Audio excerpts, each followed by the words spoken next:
শিক্ষার্থীবৃন্দ, computer learning সেন্টারে আপনাদেরকে স্বাগতম। আজ আমরা একটি পাইথনের ছোট্ট একটি প্রোগ্রামিং শিখব, যার মাধ্যমে যে কোনো ধরনের স্যালারি কিভাবে তৈরি করতে হয় সেই বিষয়টা শিখব। আমরা হয়তোবা অনেকেই বিগত সময়ে এক্সেলের মাধ্যমে স্যালারি শিট তৈরি করছি।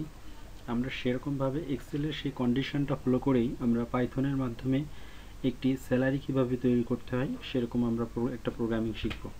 এবং আশা করি এই প্রোগ্রামিংটা যদি শিখি, আমরা পাইথনের মাধ্যমে যে কোনো ধরনের ম্যাথমেটিক্যাল টার্ম ইউজ করে যে কোনো ধরনের আমরা কোশ্চেনের আমরা সলভ করতে পারবো। আপনারা দেখতে পাচ্ছেন এখানে একটা স্যালারি শিটের কিছু কন্ডিশন দেওয়া আছে। আমরা সেই কন্ডিশনগুলো ফলো করেই দেন আমরা আজকে পাইথন প্রোগ্রামিংয়ের মাধ্যমে একটা কীভাবে স্যালারি তৈরি করতে হয় এই বিষয়টি আমরা শিখব।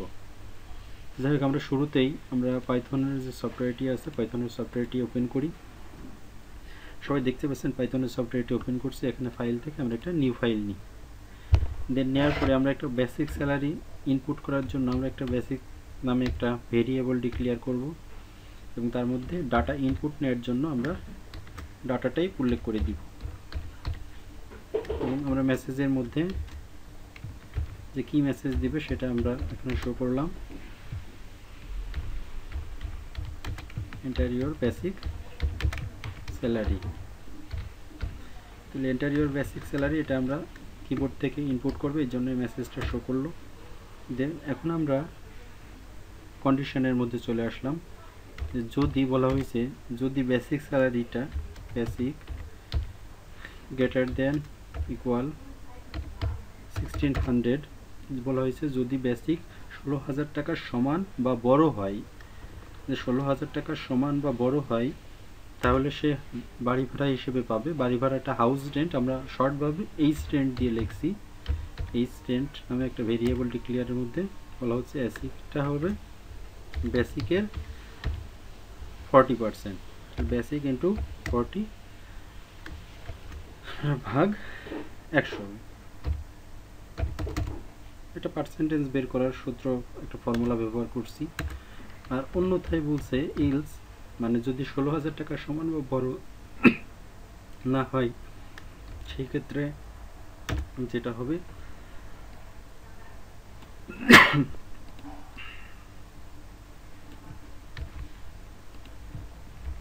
সেই ক্ষেত্রে বাড়ি ভাড়াটা হবে 50%, মানে 50%। কারোর যদি 16,000 টাকার সমান বা তার বড় না হয় সেই ক্ষেত্রে সে বাড়ি ভাড়া হিসেবে পাবে 50%। এরপরে আছে হলো মেডিকেল বিল। বলা হয়েছে মেডিকেল বিল ফিক্সড 1000 টাকা, মানে প্রত্যেকে 1000 টাকা করে মেডিকেল বিল পাবে। এরপরে হচ্ছে সিটি অ্যালাউন্স। আমরা সিটি আন্ডারস্কোর ব্যবহার করতে পারি। সিটি অ্যালাউন্স বলা হচ্ছে বেসিকের 10% পাবে, আর কি 20% পাবে। তাহলে আমরা ওরকমভাবে সেম বেসিক ইন্টু 20 ভাগ 100, মানে কোনো ক্যান্ডিডেট যদি শহর কেন্দ্রিকভাবে থাকে তার একটা শহর কেন্দ্রিকের খরচ বাবদ একটা বেসিকের 20% হিসেবে সে আলাদা পাচ্ছে। এবং ডেয়ারনেস অ্যালাউন্স, মানে সে যাতায়াত হিসেবে সে যাওয়ার জন্য সে বেসিকের 10% পাচ্ছে। বেসিকের ইন্টু 10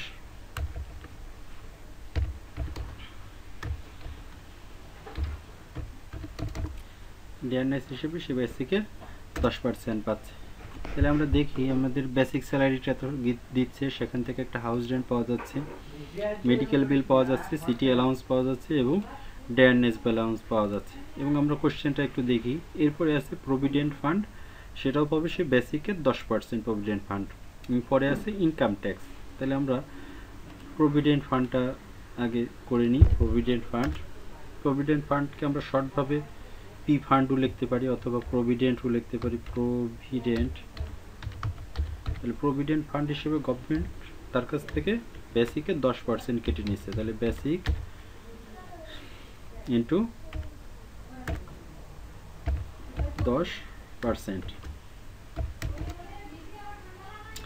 এরপর হচ্ছে প্রভিডেন্ট ফান্ড তো দিছে, এবার বলা হচ্ছে ইনকাম ট্যাক্স। এখন ইনকাম ট্যাক্স কন্ডিশনে বলছে যদি কেউ 16,000 টাকার বেশি বা তার উপরে পায় সেই ক্ষেত্রে সে ইনকাম ট্যাক্স দিবে 900 টাকা। তাহলে ইফ বেসিক তাহলে কারোর বেসিক যদি গ্রেটার দেন ইকুয়াল 15,000, 15,000 টাকার উপরেই কেউ যদি পাইয়ে থাকে সেই ক্ষেত্রে সে ট্যাক্স দিবে 900 টাকা।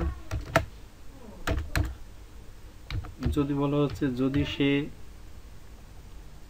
9,000 টাকার উপরে পেয়ে থাকে বেসিক গ্রেটার দেন ইকুয়াল 9,000 টাকার উপরে কেউ যদি তার বেসিক পেয়ে থাকে সেই ক্ষেত্রে সে ট্যাক্স দিবে 600 টাকা। আর অন্যথায় তার ট্যাক্স দিতে হবে না, মানে কি তার বেসিক যদি 9,000 টাকার কম হয়ে থাকে সেই ক্ষেত্রে তার ট্যাক্স দিতে হবে না। তাহলে আমরা সেখানে ব্যবহার করতে পারি ইলস ট্যাক্স সমান সমান 0, তাহলে তার দিতে হবে না। এখানে একটু ভুল হয়েছে, আমাদের ইফ হবে। তাহলে আমাদের ট্যাক্সটা হয়ে গেছে, বলা হচ্ছে যার বেসিক 15,000 টাকার সমান বা বেশি সেই ক্ষেত্রে সে ট্যাক্স দিবে 900 টাকা।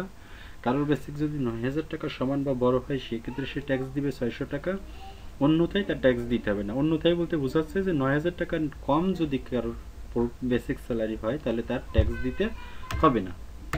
এরপরে আছে বেনিভোলেন্ট, মানে সরকারের উন্নয়ন তহবিল, বেনিভোলেন্ট ফান্ড আছে, বেনিভোলেন্ট ফান্ড, আমরা এটা শর্টভাবে বেনিভোলেন্ট লিখলাম। বেনিভোলেন্ট ফান্ড হিসেবে সরকার তার কাছ থেকে একটা উন্নয়ন তহবিলের জন্য 100 টাকা অথবা 200 টাকা করে কেটে নিচ্ছে সাপোজ। তাহলে এইগুলো হলো আমাদের হয়েছে, এবং বলা হয়েছে যে সে যদি কোনোভাবে সরকারের কাছ থেকে লোন নিয়ে থাকে সেই ক্ষেত্রে তার লোন থাকতেও পারে নাও পারে। আমরা ভাবলাম যে তার কোনো লোন নাই, লোনটা 0, যদি থাকে তাহলে সে প্রতি মাসে মাসে হয়তো 1,000 টাকা করে কেটে নিত, আমরা ধরলাম তার লোন নাই। তাহলে এখন আমাদের করতে হবে যে সরকার আমাদেরকে টোটাল কত টাকা দিচ্ছে, তাহলে সেটা আমাদের দেখতে হবে যে টোটাল স্যালারিটা কত। তাহলে টোটাল স্যালারিকে আমরা শর্টভাবে স্যাল দিয়ে লিখলাম। তাহলে টোটাল স্যালারি, আমরা ফাঁকা জায়গায় রাখতে পারবো না, ভেরিয়েবলের ওখানে আন্ডারস্কোর দিতে হবে। তাহলে টোটাল স্যালারি হলো সরকার যেগুলো দিচ্ছে, তাহলে সরকার দিচ্ছে বেসিক স্যালারিটা সরকার দিচ্ছে প্লাস হাউস রেন্ট, মানে এইচ রেন্ট যে ভেরিয়েবলের মধ্যে আমরা রাখছি সেটা দিচ্ছে। তাহলে হাউস রেন্টটাও পাচ্ছি আমরা। সরকার মেডিকেল বিল দিচ্ছে,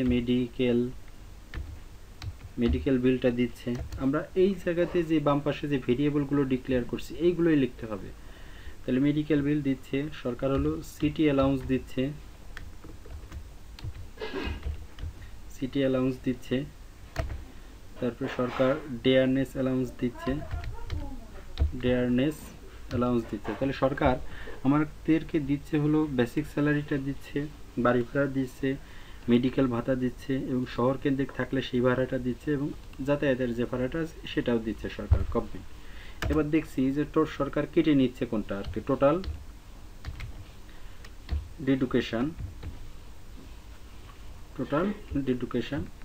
ডিইডি, শর্টভাবে ছোট্টভাবে আমরা ডিইডি দিয়ে লিখলাম যে টোটাল ডেডুকেশন, মানে কোনগুলো কেটে নিচ্ছে। তাহলে সরকার আমাদের কাছ থেকে কেটে নিচ্ছে provident fund, provident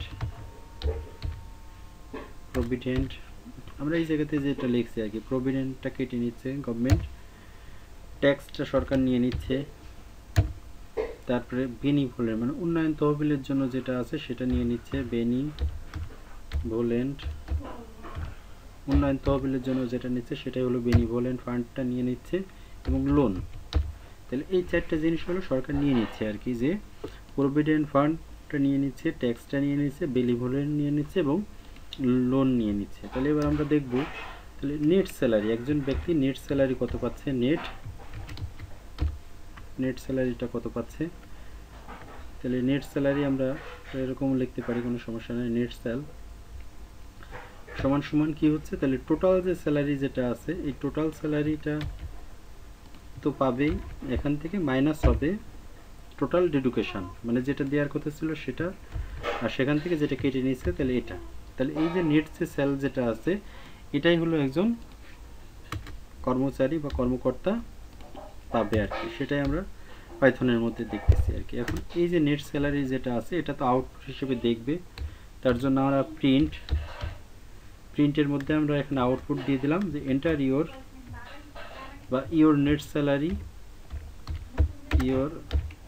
net salary, যে সমস্ত কেটে টেটে নেওয়ার পরে তুমি যত টাকাটা পাবা সেটাই হলো নেট স্যালারি। নেট স্যালারিটা কত পাবে, এই যে নেট স্যাল যেটা লিখছি যে ভেরিয়েবলটা সেটা এখানে উল্লেখ করে দিতে হবে। আমরা ব্র্যাকেটটা ক্লোজ করে দিব। অবশ্যই এটা দেওয়ার জন্য এখানে আমাদেরকে যে ডাবল কোটেশন যেটা আছে এটা আমাদের এখানে উল্লেখ করে দিতে হবে। তাহলে ইওর নেট স্যালারি যেটা আছে এটা আমাদের এখন নেট স্যালারির মধ্যে যেটা আছে সেটাই আমাদের আসবে। তাহলে যাই হোক আমাদের প্রোগ্রামটা লিখছি, সবাই আবার একটু দেখি যে আমরা এখানে বেসিক স্যালারিটা ইনপুট নিব। এই বেসিক নামে ভেরিয়েবল যেটা ঘোষণা করছি এর মধ্যে বেসিক স্যালারিটা ইনপুট নিবে। এবার বলা হয়েছে যখন বাড়ি ভাড়াটা পাবে, যখন 16,000 টাকার বেশি বা সমান হবে তখন সে বাড়ি ভাড়াটা পাবে হলো এই হাউস রেন্টটা পাবে হলো বেসিকের 10%। তাহলে বেসিক ইন্টু 40 ভাগ 100, তাহলে বেসিকের 40% পাবে হলো যখন তার স্যালারি 16,000 টাকার সমান বা বড় হবে।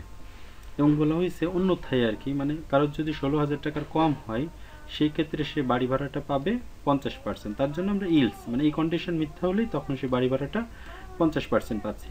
এবং বেসিক মেডিকেল বিলটাও সে 1,000 টাকা পাচ্ছে। সিটি অ্যালাউন্স মানে শহর কেন্দ্রিক থাকলে তার হয়তো এক্সট্রা একটা বিল বেশি দিচ্ছে, সেটা হলো বেসিকের 20%। তাহলে আমরা 20 দিয়ে গুণ করছি ভাগ 100। ডেয়ারনেস সে যাতায়াত করার জন্য সে বেসিকের 10% হিসেবে পাচ্ছে। প্রভিডেন্ট ফান্ড হিসেবে সরকার তার কাছ থেকে বেসিকের 10% পর্যন্ত কেটে নিচ্ছে। এবং ট্যাক্সের ক্ষেত্রে বলছে যখন বেসিকটা 15,000 টাকার সমান বা বড় হবে সেই ক্ষেত্রে তাকে ট্যাক্স দিতে হবে 900 টাকা। বলা হচ্ছে যখন সে 9,000 টাকার সমান বা বড় হবে তখন তার ট্যাক্স দিতে হবে 600 টাকা, অন্যথায় তার ট্যাক্স দিতে হবে না। যদি কারোর বেসিক স্যালারিটা 9,000 টাকার কম হয় সেই ক্ষেত্রে তার ট্যাক্স দেওয়া লাগবে না। সরকারের উন্নয়ন তহবিলের জন্য বেনিভোলেন্ট ফান্ড নামে একটা ফান্ড আছে, সেখানে 100 টাকা হিসেবে একটা নির্দিষ্টভাবে সরকার নিয়ে নিচ্ছে। এবং যদি তার লোন থাকে তাহলে সেই ক্ষেত্রে লোন নিয়ে নিচ্ছে আর কি। এখন আমাদের লোন নাই বিধায় আমরা এটা 0 করে দিচ্ছি। তাহলে সে টোটাল স্যালারির ঘরে হচ্ছে যে বেসিক সরকার দিচ্ছে হলো বেসিক স্যালারিটা দিচ্ছে, হাউস রেন্টটা দিচ্ছে, মেডিকেল বিল দিচ্ছে, সিটি অ্যালাউন্স দিচ্ছে এবং ডেয়ারনেস অ্যালাউন্স দিচ্ছে। এবং টোটাল ডেডুকেশনের ক্ষেত্রে ডেডুকেশনটাকে আমরা শর্টভাবে ডিইডি দিয়ে লিখছি। টোটাল ডেডুকেশনের ক্ষেত্রে সে গভর্নমেন্ট প্রভিডেন্ট ফান্ডের টাকাটা নিয়ে নিচ্ছে, ট্যাক্সের টাকাটা কেটে নিচ্ছে, বেনিভোলেন্ট ফান্ড কেটে নিচ্ছে এবং লোন থাকলে লোনটা কেটে নিচ্ছে।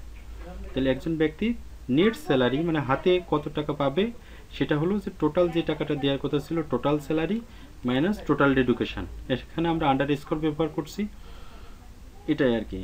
যাক, এবার আমরা এটা আউটপুট হিসেবে দেখার জন্য প্রিন্ট এন্টার নেট স্যালারি, যেটা এই যে ভেরিয়েবলের ভিতরে যেটা থাকবে সেটা এখানে শো করবে নেট স্যালারি আর কি। তো যাই হোক আমরা এটা করছি। এবার আমরা কন্ট্রোল এস দিয়ে সেভ করি। স্যালারি দিয়ে আমরা সেভ করলাম। সাপোজ ডেস্কটপে আমি স্যালারি দিয়ে সেভ করছি। এবার রানে দিয়ে আমি এটা রান করে দেখি আর কি। দেখেন এখানে সুন্দর করে রান করলে পারে এন্টার ইওর বেসিক স্যালারি এখানে আসছে। সাপোজ একজনের বেসিক স্যালারি আমি 12,500 টাকা দিয়ে এন্টার যখন করলাম, দেখেন এখানে আমাদের এখানে সিটি অ্যালাউন্স যেটা আছে সিটি অ্যালাউন্সটা এখানে আমাদের ডিক্লেয়ার করতে ভুল হয়েছে। তাহলে আমরা একটু ভুলটা সংশোধন করে আসি। যে সিটি অ্যালাউন্স যেটা আছে সেটা হলো সিটি অ্যালাউন্স, দেখেন সবাই এখানে অ্যালাউন্স দিছি ALOW আর এখানে হবে ALOW আর কি। তাহলে সিটি অ্যালাউন্স ALOW এইটা আমাদের ভুল দেখা দিয়েছে। এবার আমরা রানে যে আবারও এটা বিল্ড অ্যান্ড রান করি। ওকে, এবার এন্টার ইওর বেসিক স্যালারি আমরা এটা 12,500 টাকা দেন। দেখেন সবাই আমি এন্টার করলে এখানে এন্টার ইওর নেট স্যালারি 21,500 টাকা সবাই দেখছেন আর কি। এখানে চলে আসছে যে কোনো একটা বেসিক স্যালারি আমরা এখানে ইনপুট করলে এখান থেকে নেট স্যালারি চলে আসবে। আবার আমরা রানে যে আবারও একটু রান করে দেখি। দেখেন বারবারই আমি যখন কিবোর্ড থেকে এরকম মেসেজ যাবে যে একজনের স্যালারি হয়তো 22,000 টাকা, তখন আমি এন্টার দিলে পরে দেখেন সে তার নেট স্যালারিটা হলো 35,200 টাকা। সো এভাবেই একটা সরকারি চাকরির স্যালারি শিটগুলো এভাবে হয়ে থাকে আর কি। হয়তো কন্ডিশনের মধ্যে কিছু হেরফের থাকে আর কি, বাট এভাবেই আসলে ম্যাথমেটিক্যাল টার্মের মাধ্যমে একটা স্যালারি শিট তৈরি করতে হয় আর কি। এটা আমরা বিগত সময় হয়তো এক্সেলের মাধ্যমে শিখে আসি, বাট এটা আমরা আজকে পাইথন প্রোগ্রামিংয়ের মাধ্যমে শিখলাম। পরবর্তীতে হয়তো বা আমরা অন্য কোনো প্রোগ্রামিং ল্যাঙ্গুয়েজের মাধ্যমেও এটা শিখবো আর কি। তো আশা করি সবাই আমাদের প্রোগ্রামিংটা বুঝতে পারছেন। সবাই এভাবে প্র্যাকটিস করবেন বাসায়। আশা করি এখানে থেকে কোনো সমস্যা হলে আমাদের কমেন্ট বক্সে জানাবেন। যারা এখনও আমাদের চ্যানেলটাকে সাবস্ক্রাইব করেননি পরের থেকে সাবস্ক্রাইব করে রাখেন। এবং নিত্য নতুন সমস্ত প্রোগ্রামিংয়ের বিষয়গুলো আমাদের এখানে আপলোড হবে এবং সবাই এখান থেকে আশা করি প্রোগ্রামিং বিষয়গুলো অনেক ভালো করে জানতে পারবেন। ধন্যবাদ সকলকে।